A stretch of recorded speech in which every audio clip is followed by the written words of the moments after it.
I mean, all of the platforms that are the best for, I don't know, Euro-based, let's say, are mostly B2B auctions, you know? So if you want access to those auctions, you have to have a business, you know? Yeah.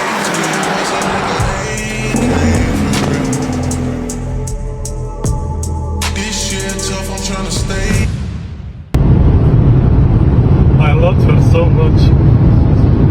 Bro, are you okay, bro? So a lot of you guys have been asking me how, when, how do you buy this car so cheap, you know? How do you do all of this? So basically today's video I'm gonna be telling you 7 tips on how to actually do the process that I do. So buy the cars cheaply, how, when, which type, and everything, you know? So I'm gonna show you all of this today. And yeah. First step is definitely to know who your target audience is, you know? So who are your target clients, you know? So if you live in a state or in a city that people are not the richest, you can't sell rich cars, you know, the rich people cars, you know? So you have to know what type of cars sell the most in your area. So after you know that, you can find the appropriate car for your clients. So for example, the city that I live in, I would say that the best type of cars to sell are, I don't know, Passats, Charons, Tourons, Audi A6s, Skoda Superb, and cars like this, you know. So the first thing definitely is to know who your target clients are. And the second thing you should definitely know is what your market is like, because you always have to check how the market prices are. So you have to know how much you can sell a car before you can start searching for the car, because when you start searching for the vehicle that you want to purchase for reselling, you should definitely know the margin. So for example, a Volkswagen Passat with 100k on its dash can sell in my city for 15,000 euros. So you have to know that immediately. So when you start looking for cars, you already know, oh, this car is, I don't know, 12k, I can buy this car. Or this car is 10k, I can buy it, you know. That's the second thing you should know before even starting to look for the car. So you have to know the market of your state, city, and, you know, before you even start making any deals. I mean, all of the platforms that are the best for, I don't know, Euro-based, let's say, are mostly B2B auctions, you know. So if you want access to those auctions, you have to have a business, you know. You have to open a business, a firm, or a company, whatever you want to call it. And the thing is that when you start, you can't immediately open the company, because the thing is that it's risky, you know. Companies can have, starting a company can have a cost itself, you know, in specific countries, you know. So my advice is, if you're a beginner and want to resell cars, is to have a car. Let's say you know you can sell a Volkswagen Passat, so you take that car and keep it in your mind and constantly refresh your local sites that sell vehicles and just look for the cheapest one. And for example, I don't know, it happened to me a lot of times that some guy needed money urgently and he put his car online for 3k less than the market price is. So I was the first one who saw the ad, called him immediately, went to check out the car. The car was insane, you know, it was good. And I just bought the car and the same day posted it again online for 3k more and sold the car in a few days. So I recommend you choose the specific types of brands and the models, open Google Chrome, put multiple tabs and just constantly refresh the sites. And you will definitely be the first one to find the car and make profit. What are the top 3 things you look for in a car to make sure it's a good flip? I think the biggest one of them all is service book, so service history. If your car has a service book that's digital and approved by the brand, that's the biggest thing you can land on the car, because the car would sell itself, you know. So for example, when a client comes to see, I don't know, a car of mine, and I tell them, yeah, the service book is digital and you can see all of the services, and I actually print out the digital service book, you know, so they can check out when the oil was changed, when the gearbox oil was changed, you know, every single thing. The clients fall in love with the car immediately. So that's the first thing that will sell the car the best way humanly possible, you know. The second thing is mileage, you know, because even though mileage doesn't mean the car is good or bad, it still sells the car, you know, because if your car has 80,000 kilometers like the one that we're actually driving right now, it will definitely sell faster than the one that has 250,000 miles, you know. So the thing is that, yeah, mileage is important, you know. So the third thing is definitely, because we're living in the age of 2024 and almost beginning 25, what the car has inside. So if you sell cars that are mid-range, the cars should have ambient light, digital clusters, you know, and it's really important. And the thing that's even more important is the automatic distance control, for example, that the cars have, you know, so they accelerate themselves, you know, brake themselves, you know. So that's the thing that in 2024 and beginning 25, the car needs to have, you know, because clients always ask me about these three things, you know. Does it have ambient light? Does it have park distance controls? Does it have, you know, automatics, accelerations, you know, everything like that? And digital clusters, 100%. Because even if the car doesn't have digital clusters, you should change them, you know, put the digital ones inside and you will sell the car 10 times faster. No. Third question. How do you negotiate to get the lowest price possible? So if the negotiation is live, always say a crazy price. For example, a client or somebody that you're buying the car of has a car worth around 15k. You always say a ridiculous price, like 8k. I'm gonna give you 8k max. I mean, look at the car, it's not even good. And the reaction is insane. What's wrong with you? You know, are you insane? Like, this is worth more than 8k, and you're like, okay, then what's the price that, you know, you're giving the car with? And they'll always give you then a good price because they see that you're like, you don't care, you know. So they always give you. I did this with the RX-6.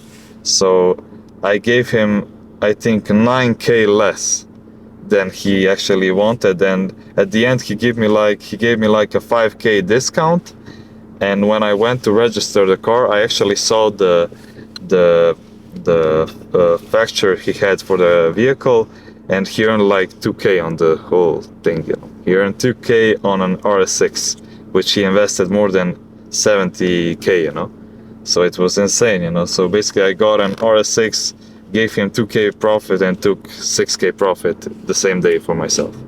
So yeah, that was a nice deal. And you always need to give the other guy selling the car an insane low price. So that's how you do it. There is no other way.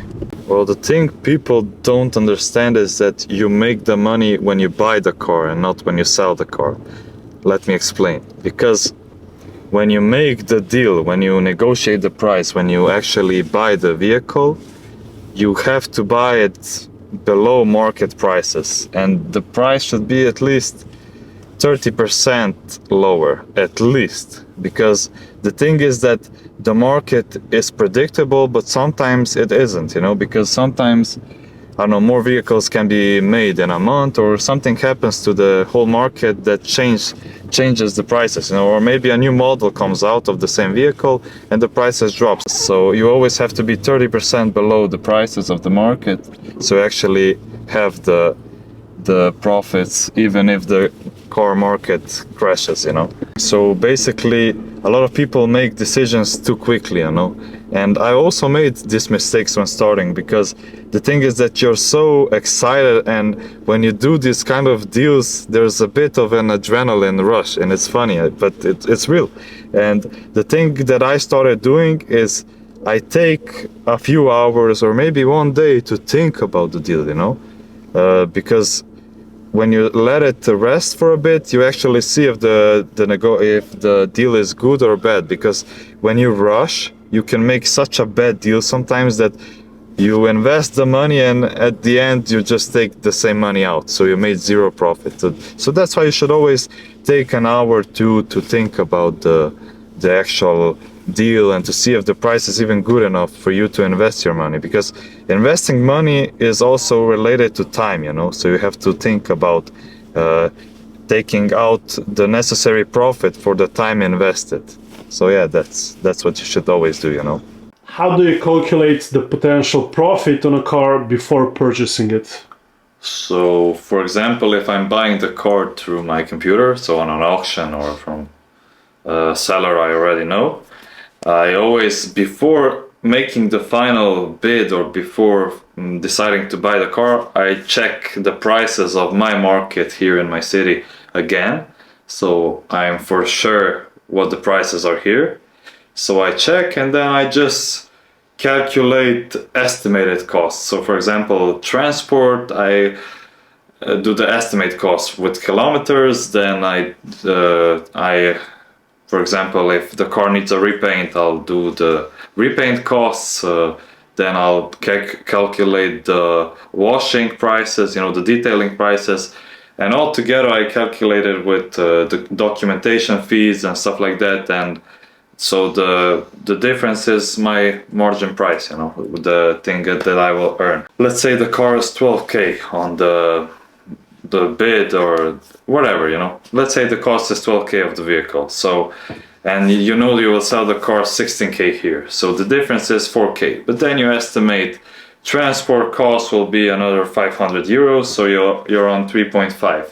Then you know that the detailing will be another 100 to 200 euros. So you take 200 euros out and you're on 3.3K.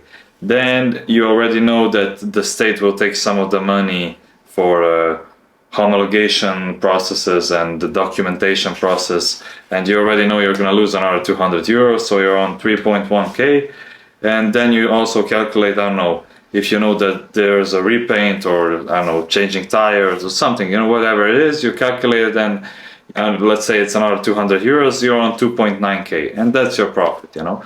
And when I do these calculations, I always put that the costs are higher than usual, because for example, detailing the car is around 70 euros, but I always put it as 100 euros, or I don't know, repainting is gonna be 50 euros, I always calculate as 200, you know, because it's always better to calculate more than less, because you're gonna be even happier when you earn more than you thought you would earn. And it's better to put more, because you never know, maybe the car will come and it will have a scratch more on the bumper, you know, or a I don't know, factory malfunction that is cheap to fix, but you don't know it yet, you know. So it's always better to put the costs higher than they actually are, so you're not surprised. Okay, so the final question is, what's one insider tip that most people don't know about finding cheap cars and how to actually sell them? So finding cars cheap is not even the hard process. It's more about finding a car that you know that's cheap and your customers will like. So what I always say to people is that I never buy cars that I don't like, because when you like something, when you like the car that you're selling, it's gonna be so much easier to describe the car, talk good about the car, you know, say like it has this option, that option, you know. And when the car has more options and you like it even more, that car is gonna be so easy to sell, because you already like the car. And when you like the car, you're not even in a rush to sell the car, you know, because a lot of people buy cars they don't like, and then they get afraid of like, I'm stuck with the car, you know, I even don't like the car, I'm stuck with it, and then they end up selling it way too cheap, and the profit is so little that it's not even worth the investment part, you know. So you always buy cars that you like, and that even if you wouldn't sell the car, you're still happy, you know, because you can keep the car for yourself. So that's how I buy my cars, you know. I buy cars that I love, and it's easy to sell.